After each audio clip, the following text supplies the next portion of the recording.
আসসালামু আলাইকুম। আমি আব্দুল্লাহ জাভেদ চলে আসলাম আজকেও আপনাদের জন্য একটা লং ভিডিও নিয়ে। আজকে কিছু কথা বলবো একদম বাস্তবিক এবং বাস্তব উদাহরণ দিয়ে কথা বলবো। আমরা যারা ফেসবুক প্রোফাইল নিয়ে কাজ করি, আমরা অনেক সময় হতাশায় ভুগি। কেন ভুগি জানেন? এই যে একটা জিনিস দেখেন, এই জিনিসটা গাছে ধরেছে, অনেক সুন্দর, পচে গেছে, হাল ছেড়ে দিব?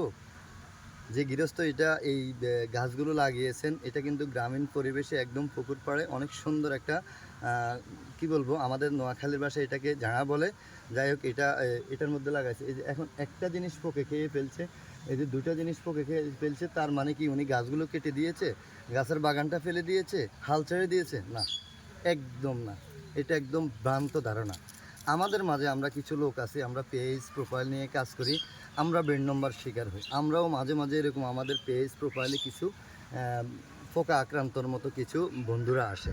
সেটা কাছের হোক, সেটা দূরের হোক, সেটা একদম আত্মীয়তার লিঙ্কের হোক, রিলেটিভ হোক, এরকম কিছু লোকজন আসে। ঠিক পোকার মতো মাঝে মাঝে এসে আঘাত করে, পচে যায়, পচা কমেন্ট করে, পচা আঘাত করে। আমি কিন্তু হাল ছাড়ি না। আপনারা কি ছেড়ে দিচ্ছেন? অবশ্যই ছাড়বেন না। এই যে দেখেন, এই জিনিসগুলো আপনাদেরকে দেখাই। প্রত্যেকটা জিনিস ছোট থেকে বড় হতে হবে। পোকে খেয়েছে একটা, সমস্যা নাই।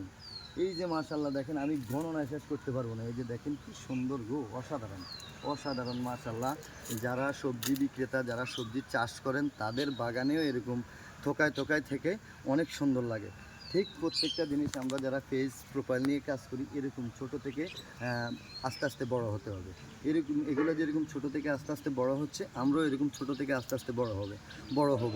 ঠিক গৃহস্থ কিন্তু খেয়াল করছেন, দুইটা তিনটা পোকায় ধরেছে, হাল ছাড়ে নাই। কারণ এক দিক দিয়ে চলে যাচ্ছে, সমস্যা নেই, অন্য দিক দিয়ে ইনশাল্লাহ গেছে তো মাত্র দুইটা বা তিনটা। আলহামদুলিল্লাহ কতগুলো এখানে ফল আসছে দেখছেন। এরকমই হবে। ঠিক আমরা যারা ফেস প্রোফাইল নিয়ে কাজ করি, এক্স্যাক্টলি আমরা যারা ফেস প্রোফাইল নিয়ে কাজ করি, ঠিক আমাদের মাঝেও কিছু বন্ধুরা আবির্ভাব হবে। হয়তো দিনে, হয়তো রাতে, হয়তো সকালে, না হয়তো বিকালে। ঠিক কেউ পজিটিভ করবে, কেউ নেগেটিভ করবে। হাল ছাড়া যাবে না। ওদের কথায় কোনো অবস্থাতেই কান দেওয়া যাবে না। চোখ দিয়ে শুধু দেখবেন, মনটাকে একটু শক্ত করে এগুলা কি বলবেন, এগুলাকে পিছনে ফেলে আপনাকে এগিয়ে যেতে হবে সামনের দিকে। ইনশাল্লাহ দেখবেন সাকসেস হবে না, ইনশাল্লাহ সফলতা হবে না। ইনশাল্লাহ আমি যেরকম সফল হয়েছি আলহামদুলিল্লাহ, স্বপ্নের কন্টেন্ট মনিটাইজেশন পেয়ে গেছি, আপনাদেরকে জানিয়ে দিয়েছি পোস্টের মাধ্যমে। আমি চাই আপনারাও পান, আমি পাবো, আপনারা কেন পাবেন না?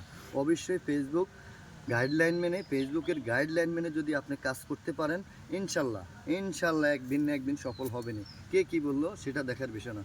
আরেকটা জিনিস বলি, আমি যে জায়গা থেকে দাঁড়িয়ে এই ভিডিওটা করতেছিলাম, বিশ্বাস করেন আমি গ্রামে আসছি শহর থেকে।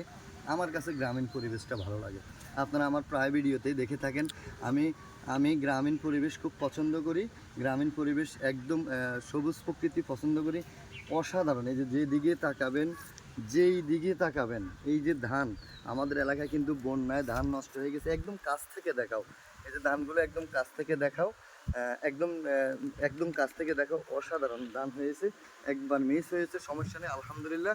এখন কিন্তু আল্লাহ দ্বিগুণ দিয়ে দিয়েছে। ঠিক এরকম আমরাও যারা কাজকর্ম করি ফেসবুক প্রোফাইল নিয়ে, দেখবেন ইনশাল্লাহ কাজ করতে থাকেন। আল্লাহ যদি চাহে ইনশাল্লাহ একসময় না একসময় সফল হবেন। দোয়া রাখবেন সবাই। যদি ভিডিওটি ভালো লাগে থাকে, অবশ্যই একটু ছড়িয়ে দিবেন। যেহেতু আমি আপনি কাজ করতেছি, যদি আরেকজনের কাছে ছড়িয়ে যায়, তাহলে আমরা কাজের প্রতি আরেকটু উৎসাহ উদ্দীপনা পাবো। সবাই কমেন্টে জানাবেন কেমন লাগবে। আসসালামু আলাইকুম। আজকের জন্য বিদায় নিচ্ছি।